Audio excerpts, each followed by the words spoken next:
Shalom, nous allons étudier le daf Ain Bet dans Masechet Avodah Zarah et nous allons reprendre 5 lignes à la fin du daf Ain Aleph Amud Bet.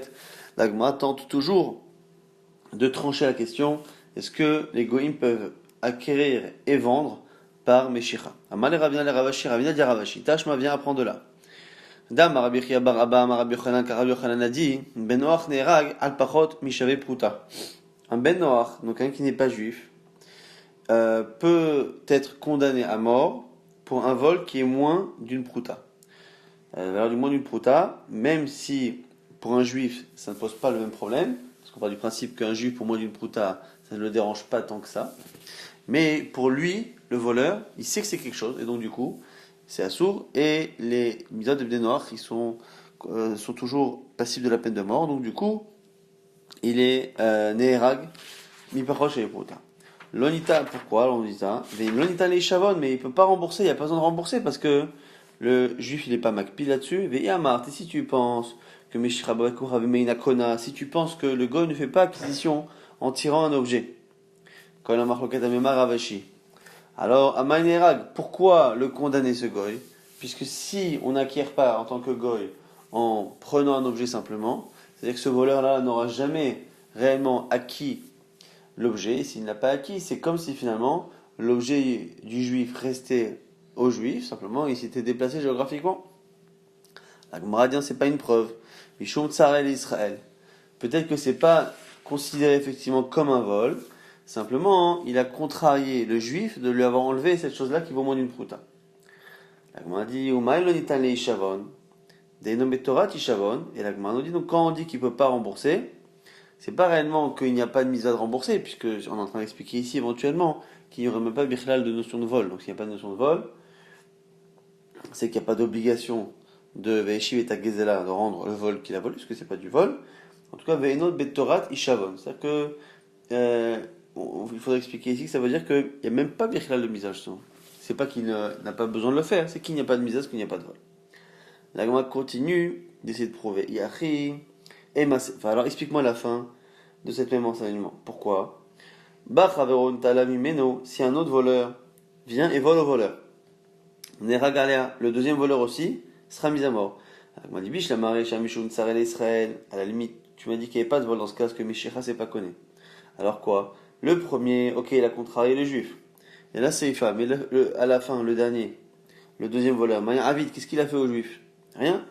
Et là, Shmamina, Meshicha Bavet Kochavim Kona. Et donc tu vois bien que non, c'est parce que la Meshicha, le fait de prendre l'objet, ça fait Kinyan. Et donc le Goy a volé au juif, c'est un vrai vol considéré. Et donc, il est Chavita. Et lorsque ce Goy-là qui a acquis se fait voler par un autre Goy, eh bien l'autre aussi sera Chavita. Shmamina et l'Agmara tranche cette halacha que effectivement Meshicha, ça fait bien Kinyan. Le fait de tirer ou de porter un objet, ça fait bien Kinyan pour un non-juif. Nouvelle Sheila ici. C'est un homme qui a dit à son ami, qui lui demande d'acheter son terrain, il lui dit voilà, si je le vends un jour, pour l'instant je ne veux pas le vendre, je ne suis pas vendeur, mais si je le vends à ce terrain, l'ach mezabnala, c'est à toi que je le vendrai. Et vous connaissez la suite, Azal Zabna Leinish Harina, finalement, il a vendu à quelqu'un d'autre. Amarav Yosef, ça nous dit Kanakama, c'est celui à qui il a promis qui en est le propriétaire. Ça marche pas, la seconde vente n'est pas bonne. Il lui dit, allo pasak. Il lui dit, mais attends, ils n'ont pas prévu de valeur, ils n'ont pas fixé le prix.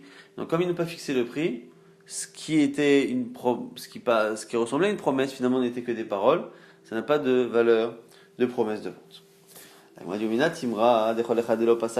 Et la preuve que tant qu'il n'y a pas de fixation de prix, eh bien, il ne peut pas y avoir un kinyan même si tous les autres ingrédients sont présents. Celui qui vend son vin à un goy, pas sakrat shelo madad damavutarin, s'il a d'abord fixé le prix avant de verser et de mesurer le vin, l'argent sera autorisé. L'inverse, par contre, madad shelo pasak damavasurin. On a dit pourquoi? Parce que s'il a fixé le prix avant, eh bien, il y a kinyan avant, et donc le goy devient propriétaire du vin tant qu'il est cachère, et il ne devient yaïnesser, donc pas cachère, une fois qu'il est dans sa propriété. Et on veut surtout pas l'inverse, et c'est le problème qui peut se passer si par contre on n'a pas fixé le prix, c'est que il n'y a pas encore d'acquisition, et donc le vin devient assourd alors qu'il est encore dans la propriété du vendeur juif. Alors, la Gemara maintenant pose la question, Ma'ya ve'ala. Elle dit alors, halakha lema, c'est maintenant. Comment on tranche? Est-ce que on estime que tant qu'il n'y a pas de fixation de prix, il n'y a pas de kinyan, pas de promesse, qu'il y a une valeur ou pas? Alors la Gemara dit, je comprends pas, je t'ai répondu. Elle dit, Ma'ya ve'ala, kedamrinat, ça y est, tu m'as posé la question. Et je t'ai dit que il y avait une Mishnah. Dans notre Mishnah, on a vu que la fixation de prix était nécessaire à une quelconque acquisition. Et donc ce sera pareil dans le cas de la promesse de vente. Et la Gemara dit non, c'est pas évident. Pourquoi? Dis-moi, on pourrait penser que comme notre Mishnah parle de Yain Neser du vin, on sait très bien qu'il y a des halachot très strictes dans Yain Neser. Et donc il n'est pas évident que le fonctionnement halachique de Yain Neser soit transposé dans le cas de promesse d'une vente d'un terrain. Alors la Gemara propose une autre preuve. Tashma Damar Ravidi Ba'avin. Ravidi Ba'avin a dit Ouda Ava Berav Chizda. Un jour, une histoire similaire est arrivée dans Rav Chizda. Rav Chizda Beravuna et Rav Chizda a proposé le cas à Ravuna. Ou Paché, c'est Ravuna qui a répondu Midetania avec une braïta. Mashach Hamaravu Po'alav. Il a pris, donc c'est quelqu'un qui achète une marchandise qui est transporté par des ânes. Donc l'acheteur fait rentrer dans sa cour les chamarav et les po'ala, il fait rentrer les employés, les chamarav, c'est ceux qui guident les ânes. Il les ramène dans sa maison, ben pasak, adchelo madad, ben madad, adchelo pasak, que il ait fixé le prix avant d'avoir pesé, ou qu'il ait pesé les choses avant d'avoir fixé le prix. Lokana, il n'y a pas ici de kinyan, il n'y a pas d'acquisition. Ushneem yecholim lachazor. Les deux peuvent revenir. On estime ici qu'il n'y a pas de vrai kinyan. Parce que même le fait de fixer le prix, c'est pas suffisant. C'est une condition éventuellement obligatoire, mais c'est pas suffisant. Et il n'y a pas eu ici d'action. Il n'y a même pas de kinyan khatser parce que l'objet n'est pas posé. En tout cas, parkan v'yechnisam letor beto. Dans le cas où on a fait descendre la marchandise des ânes et qu'on a fait rentrer les choses dans la maison. Si on a fixé le prix et après on a mesuré, pesé, à ce moment-là, on ne peut plus revenir dessus. Dans le cas où on a d'abord mesuré avant d'avoir fixé, ils peuvent revenir. Donc on voit ici que même si on a enlevé les marchandises des animaux et qu'on a commencé à peser, à mesurer, s'il n'y a pas eu de fixation de prix, ça ne marche pas. Et donc, a priori, ça répond à notre question. Il faut absolument qu'il y ait fixation de prix pour qu'il y ait acquisition. Et c'est valable à la fois dans l'INSR et à la fois dans autre chose. Donc, du coup, on répond à notre question. Maintenant, l'Agma parle d'un cas légèrement différent. Haou Gabra, d'Amar le Chavre, c'est l'histoire d'un homme qui a dit à son ami Imizabdinala, Beme Azouzé. Là, il lui a fait une promesse de vente, mais avec un prix. Il a dit, écoute, pour l'instant je suis pas vendeur, mais comme tu veux me l'acheter à 112, sache que si un jour je le vends, je le vendrai à toi et à 112. Et un jour, il a vendu à quelqu'un d'autre finalement, mais non pas à 100, mais à 120. Amar Kana nous dit Kanakama. C'est le premier propriétaire qui gagne, parce qu'il lui avait promis avec une fixation, donc la fixation de prix ici normalement est suffisante. Matkifla Rav Yaakov Minar Pekod, et Rav Yaakov Minar Pekod répond Haïzouze Ansu. Il dit non. Ça marche, pourquoi? Parce qu'à partir du moment où on l'a proposé plus, c'est pas de sa faute. C'est presque un cas de force majeure. Ansu, on l'a forcé. Qui peut refuser plus d'argent pour simplement des paroles? Et donc, du coup, il y a qui Rav Yaakov Minar Pekod, la lacha est ainsi. Et donc, à partir du moment où il a proposé plus, on ne peut pas lui demander de respecter ce qui n'était finalement qu'un engagement oral comme ça entre eux, mais qui n'était pas réellement un engagement écrit sous forme de contrat. Amar le Kedeshai me Beklata. Maintenant, c'est l'histoire d'un bonhomme qui veut vendre, on va dire du vin, ou même un terrain. Il vend un terrain et il lui dit voilà, je te le vendrai au prix qu'auront estimé 3 personnes. On va prendre 3 personnes et le prix qu'ils vont estimer sera le prix de vente. Alors on nous dit ici qu'à filou très migot lata, même si finalement il n'y en a que 2 qui se mettent d'accord sur les 3, ça marche. Quand on dit 3, c'est parce que c'est un beddin 3. Et un 3, un beddin, c'est pour avoir justement une majorité. Et donc, quand on dit 3, on pense dès le départ au fait que ce soit 2 sur 3. Par contre, s'il n'a pas dit l'estimation de 3, mais qu'il est Amré Betlata, selon la parole de 3 personnes, ça veut dire qu'il veut vraiment qu'il y ait 3 personnes qui disent la même chose. Et donc, si les 3 ne sont pas d'accord, ça ne marche pas. Ad Amré Betlata, qu'est-ce qu'il y en a des 3 qui parlent?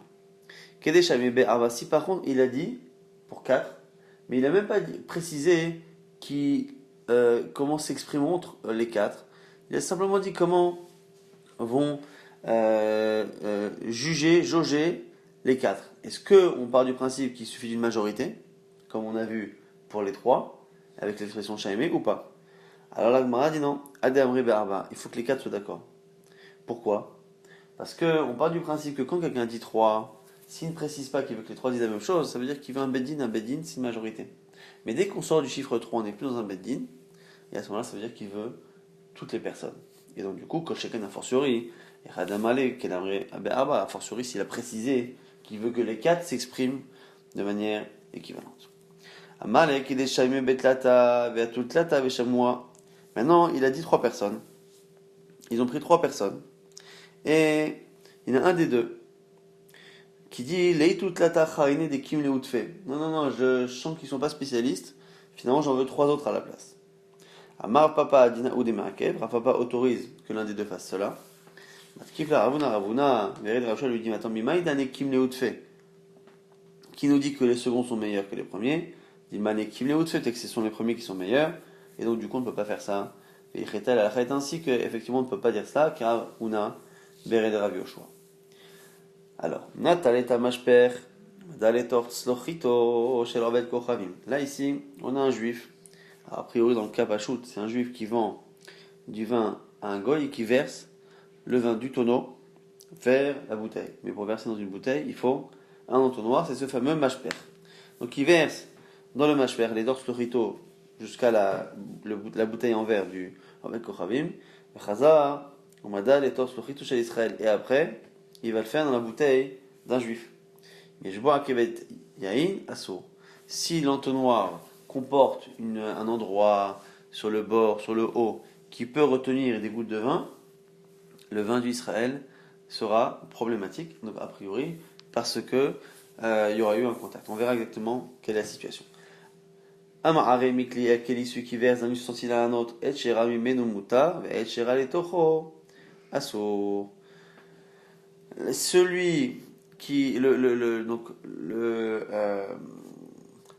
keli supérieur restera autorisé et ce qui est en dessous sera interdit. On va du principe aussi qu'il y a des gouttes en dessous de Yaineser, mais on verra tout ça dans la Gemara.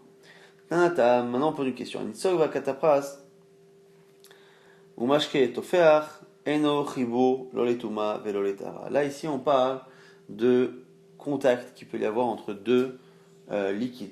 Lorsque l'on a deux bassins et que ces deux bassins, par exemple, sont en contact par le biais d'une ouverture de bassins de piscine qui sont liés, à ce moment-là, ça fait un chibour, on estime que les deux sont finalement un seul et même bassin.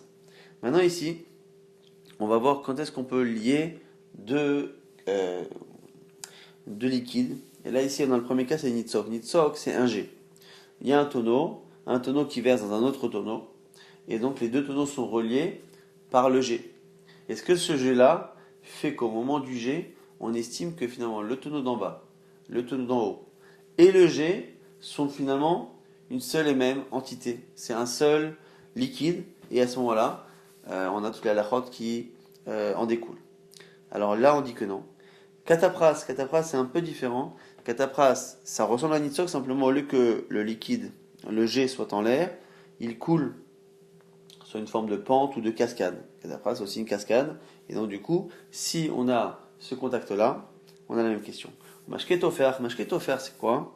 C'est lorsque, imaginez que vous avez un bassin d'un côté, un bassin de l'autre côté, qui ne sont pas en lien, si ce n'est que entre les deux bassins, il y a, comme dans une piscine, le sol est mouillé.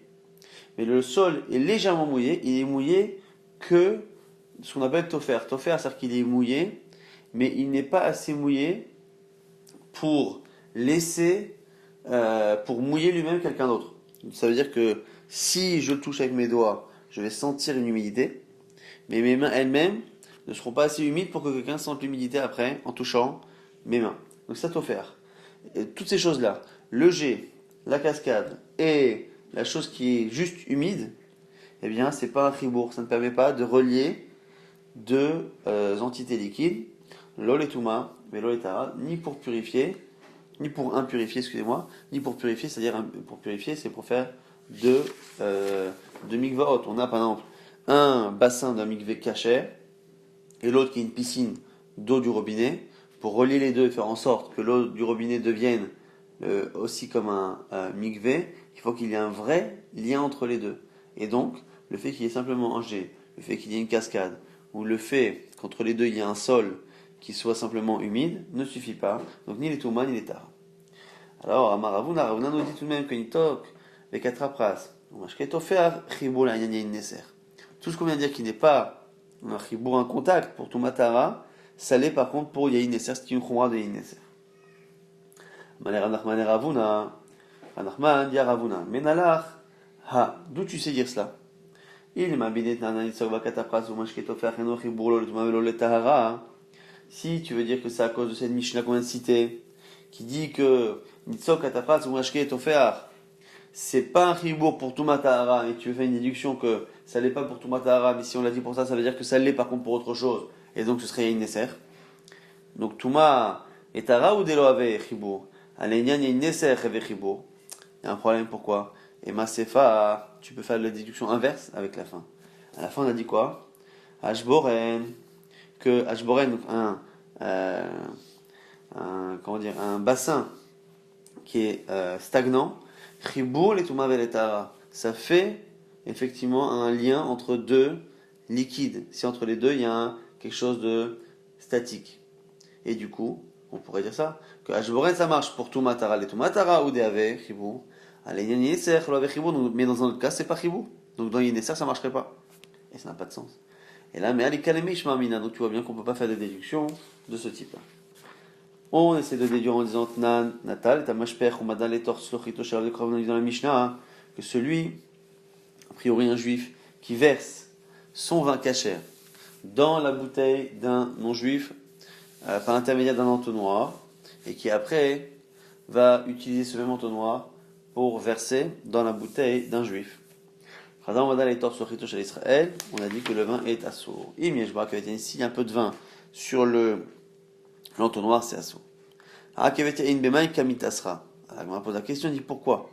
Pourquoi le vin qu'il y a sur l'entonnoir est assourd?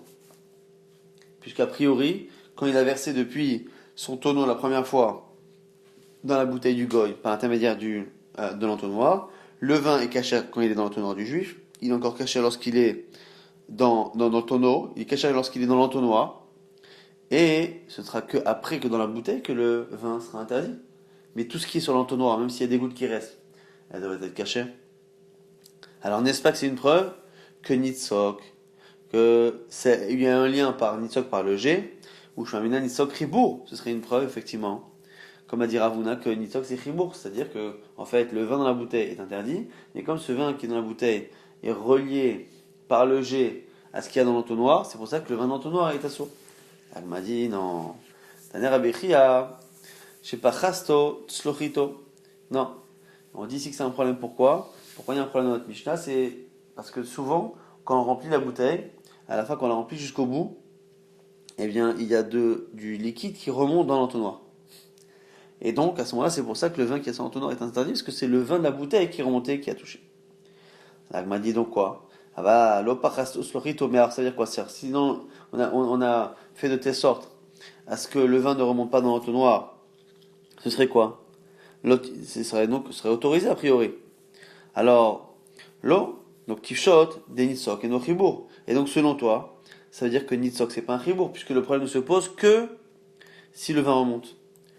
Mais le fait qu'il y ait un lien, un contact par G, ce serait pas un problème? La Gemara dit non, c'est pas évident. Peut-être que, on sait pas. Non, tu peux très bien dire que dans notre cas, si effectivement le vin remonte, on est certain que c'est assaut. Par contre, dans le cas où ça ne remonte pas et qu'il y a un contact par le G, on reste avec une question entière. Donc on n'a pas de preuve ni pour ni contre. Tashma, on essaie encore de déduire. Amaremi kliel keli, shimaremi menu muta. On dit là-bas, toujours dans la Mishnah, deuxième cas, qui dit que celui qui verse d'un ustensile à un autre.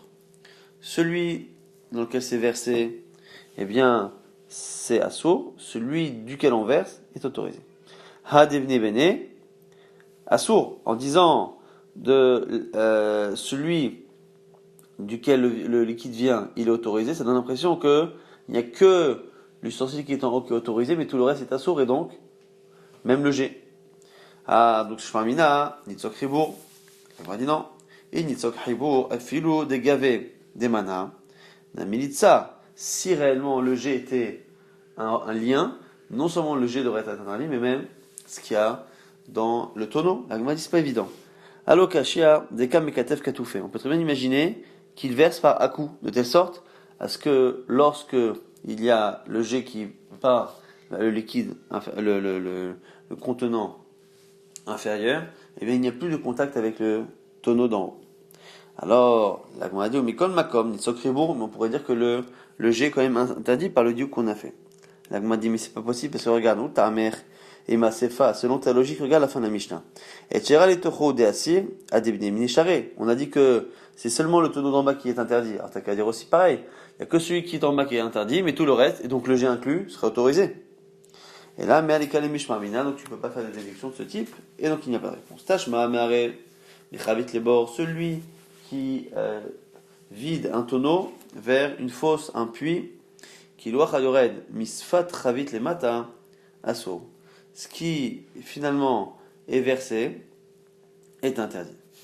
Alors on a l'impression ici que c'est vraiment le jet. Alors on dit targem arav shechet, avec kochavim me'are, deatemi kocho. Là-bas, Rav Shechet explique, mais non, là-bas, c'est spécial. C'est le goy qui verse, et donc c'est pour ça, c'est lui qui, par sa force, déplace le vin, donc c'est interdit. On a dit, la manière pourquoi on parle que du jet, que de ce qui est en dessous qui est assourd, on devrait aussi dire que le tonneau est assourd. On a dit, le déplacement d'un vin par un goy n'interdit que midarabanan, et ils ont fait une zéra particulière que Aoud et Nafak les Baraï, qui n'interdisent que ce qui est déplacé par le goy et ce qui sort du contenant. Gazrou Berabanan, Aoud et les Gavas, qui est à l'intérieur, le Gazrou Berabanan, il n'y a pas eu de zéra Fahami. Amaloura Aprisa Leanou Saviota, Aprisa dit à des vendeurs de vin, qui kaili tu hamra, alors dès qu'on avait une katfe, katoufé. Lorsque vous versez le vin pour le goy, faites attention de verser par à-coup, de telle sorte à ce qu'il n'y ait pas de contact entre le liquide qui est en bas qui est au goy et le liquide qui est en haut dans votre tonneau. Inami, napse, mafutse, ou sinon, vous pouvez verser de très très haut, de telle sorte à ce qu'il n'y ait pas de contact. Donc ici, on ne parle pas de verser comme le thé à la marocaine, de telle sorte à ce qu'il y ait un contact, mais faire en sorte justement que c'est tellement haut qu'il n'y a plus de contact entre le haut et le bas. Rava s'adressait ici au shfochae. Shfochae, c'est ceux qui étaient justement spécialistes dans le fait de verser le vin d'un tonneau à un autre, d'un tonneau à une bouteille. C'était leur travail. Lorsque vous versez le vin, faites attention à ce que le goy ne vienne pas s'approcher pour vous aider. Dilma, de peur que vous lui laissez le tonneau pour le pousser, le verser ou quelque chose. Et à ce moment-là, avec Atim, que si ça vient de sa force, de son geste, ça devient un sourd et vous vous retrouvez avec un inesser qui appartient encore à un juif qui n'est pas vendable à un goy. Aou Gabra Dasir Khamra Bigishta ou Badgishta. C'est l'histoire d'un homme qui a finalement utilisé une sorte de robinet pour prendre justement le vin d'un tonneau. Tavel Kochavim, Anar Yede Agishta. Et on a ici le Ravel Kochavim qui a mis sa main à l'endroit même de ce fameux robinet. Alors on va expliquer un peu le fonctionnement de ce gishta. C'est une sorte comme une paille en fait, mais en forme de V. Donc de V comme ça inversé. Donc on prenait en fait un tonneau plein, un tonneau vide. Dans le tonneau plein, alors c'est un V, mais on va dire avec deux barres de longueur différentes. Donc on inverse ce V et on met la partie longue dans le fond du tonneau qui est rempli. Et de l'autre côté, donc on a l'autre barre du V, donc inversée, qui est plus courte. Et à ce moment-là, avec la bouche, on aspire. Et une fois qu'on aspire et qu'on fait venir le liquide, c'est un système qui de telle sorte à ce qu'une fois que le vin commençait à couler, après il continuait à couler, donc ça permettait de vider en partie euh, le, euh, le tonneau rempli dans un tonneau qui était vide. Et là ici, le goy a touché le vin qui sort vers le tonneau qui est vide. Et Asre Rava, les coulées Khamra. Rava a interdit tout le vin des deux tonneaux. Donc on voit qu'il y a un contact. Maler Rafapa, les Rava, Vamrela, Ravada, Bar Matna. Les Ravina qui disent c'est Rafapa, d'autres qui disent que c'est Ravada, Bar Matna, qui disent, et il y en a qui disent Vamrela, Ravina, les Rava, Bemaï. Ben Nitzok, je vois bien Nitzok Ribour. C'est-à-dire selon toi, le Nitzok, le G, c'est un Ribour, ça fait un contact. Au moins dans les Nesser en tout cas. Alors il dit, Shana Adam, c'est spécial là-bas, des coulées Khama, Agishta ou Bad Gishta, Gari. Que comme le vin va tout seul de l'un à l'autre, pas sûr ici que c'est le même statut que Nitzok, et donc on pourrait justement dire que là-bas c'est spécial. Amar Marzutra Beredara Nachman, Kanish Kanin Share. Alors ici, Kanish Kanin, c'est un ustensile dans lequel il y a une sorte de tuyau de paille là aussi, et on peut du coup à deux boire d'un tonneau avec ce système de paille, de double paille, les pailles qui sont à un moment donné, à la base, à l'origine, reliées. On nous dit qu'on peut le boire avec un goy. On nous dit quand même des kadim ou pasak Israël. Aval kadam pasak avec ochavim l'eau. Il faut dans ce cas-là que le goy s'arrête de boire avant, que le juif s'arrête de boire avant et non pas le goy.